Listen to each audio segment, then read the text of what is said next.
بسم اللہ الرحمن الرحیم۔ ناظرین گرامی السلام علیکم ورحمۃ اللہ وبرکاتہ۔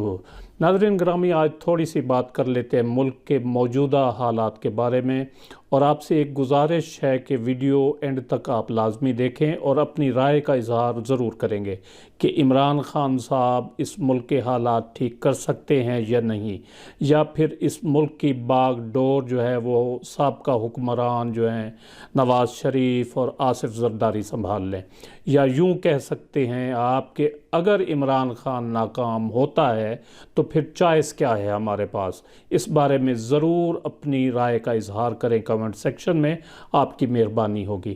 ناظرین گرامی، عمران خان صاحب جب سے برسر اقتدار آئے ہیں 2018 سے، تب سے تمام سیکٹرز کے جو مافیاز ہیں ان کے خلاف ہوئے ہیں۔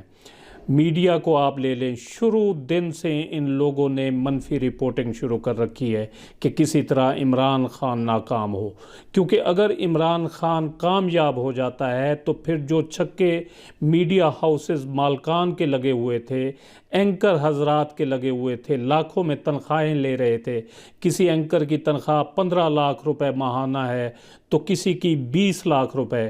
اب عمران خان نے آتے ہی یہ ایک کام کیا کہ ان میڈیا ہاؤسز کو جو اربوں روپے کے اشتہارات مل رہے تھے وہ آ کر بند کر دیے۔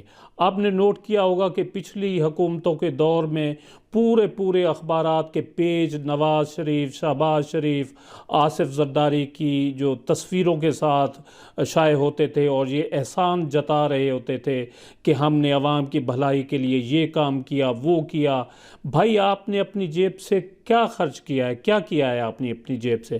تو پھر کیوں آپ عوام کے ٹیکسز سے آپ اپنی پبلسٹی کرتے رہے ہو، اشتہارات شائع کراتے رہے ہو، کروڑوں روپے کے، اربوں روپے کے؟ یعنی ان لوگوں نے اپنی پبلسٹی پر عوام کا پیسہ بے دردی سے لٹایا۔ اسی طرح میڈیا مالکان جو ہے اس صورتحال میں خوش تھے، نہ ان کو ملک میں کوئی مہنگائی نظر آتی تھی، نہ کچھ اور نظر آتا تھا، کیونکہ جب جیب میں پیسہ آ رہا ہو تو پھر ہر چیز بندہ جو ہے وہ بھول جاتا ہے۔ اس کے بعد آپ تاجروں کو لے لیں، یہ بھی ایک بہت بڑا مافیا ہے ملک کا، جو دونوں ہاتھوں سے ملک کو لوٹ رہا ہے، عوام کو لوٹ رہا ہے، اور ٹیکس دینے کا یہ لوگ نام لے ہی نہیں لیتے۔ آپ کو شاید یہ جان کر بہت حیرت ہوگی کہ پاکستان میں سب سے زیادہ لوگ جو ٹیکس دیتے ہیں وہ سرکاری ملازمین ہوتے ہیں، کیونکہ ان کی تنخواہوں میں سے ٹیکس جو ہے وہ ڈیڈکٹ ایٹ سورس ہو جاتا ہے، ان کی تنخواہوں میں سے فوراً ہی جو ہے انکم ٹیکس کاٹ لیا جاتا ہے۔ اب ان تاجروں نے عمران خان کے نام پر اس عرصے میں، یعنی عمران خان کے دور حکومت میں جتنی کمائی کی ہے شاید انہوں نے پہلے کبھی کی ہو۔ گاہک کے سامنے یہ مہنگائی کا رونا روتے ہیں، دو چار گالیاں عمران خان کو نکالتے ہیں، گاہک بھی دکاندار کی ہاں میں ہاں ملا لیتے ہیں، اور 5 روپے کی چیز بخوشی 50 روپے میں لے کر یہ گھر چلے جاتے ہیں، اور کوستے ہیں عمران خان کو کہ عمران خان نے آتے ہی مہنگائی کر دی ہے۔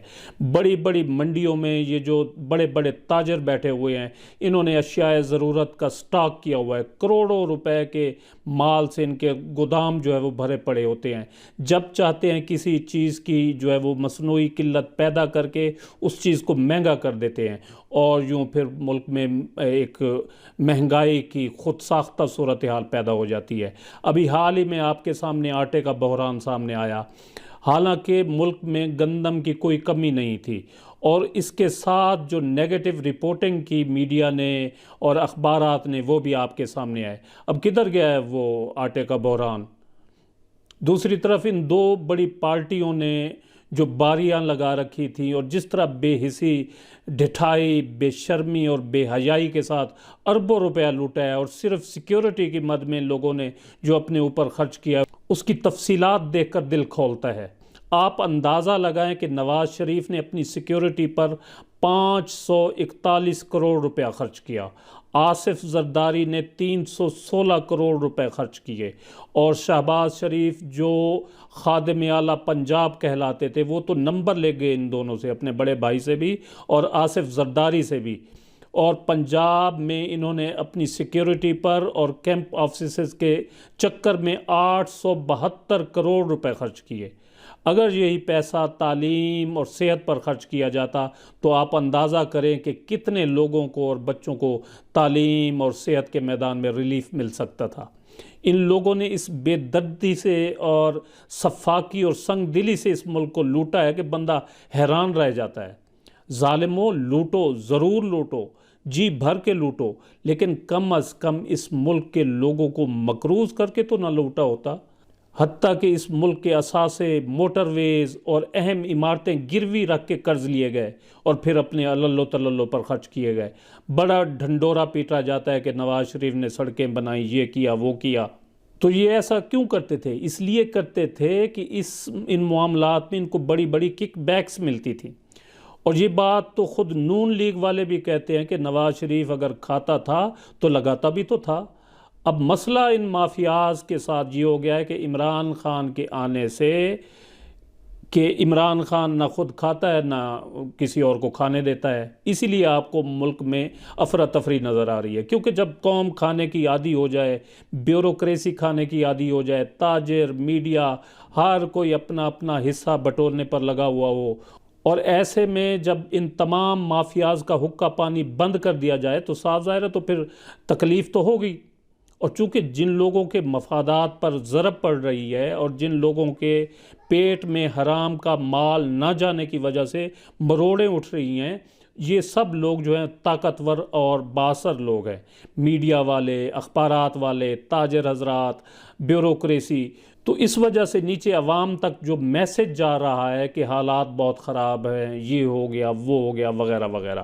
اب عمران خان ان مافیاز کا مقابلہ کر رہا ہے اور اکیلا کر رہا ہے، کیونکہ اس کے ساتھ جو ٹیم ہے اور جو ارد گرد لوگ ہیں وہ بھی سب مفاد پرست ہیں، اتحادی موقع پرست ہیں اور بلیک میلنگ پہ اترے ہوئے ہیں۔ اور عمران خان کو اکیلے اتنی اکثریت نہیں ملی کہ وہ ان بیساکھیوں کے بغیر حکومت بنا سکتا، اس لیے وہ ڈیلیور کرنے میں تھوڑا سلو واقع ہوا ہے۔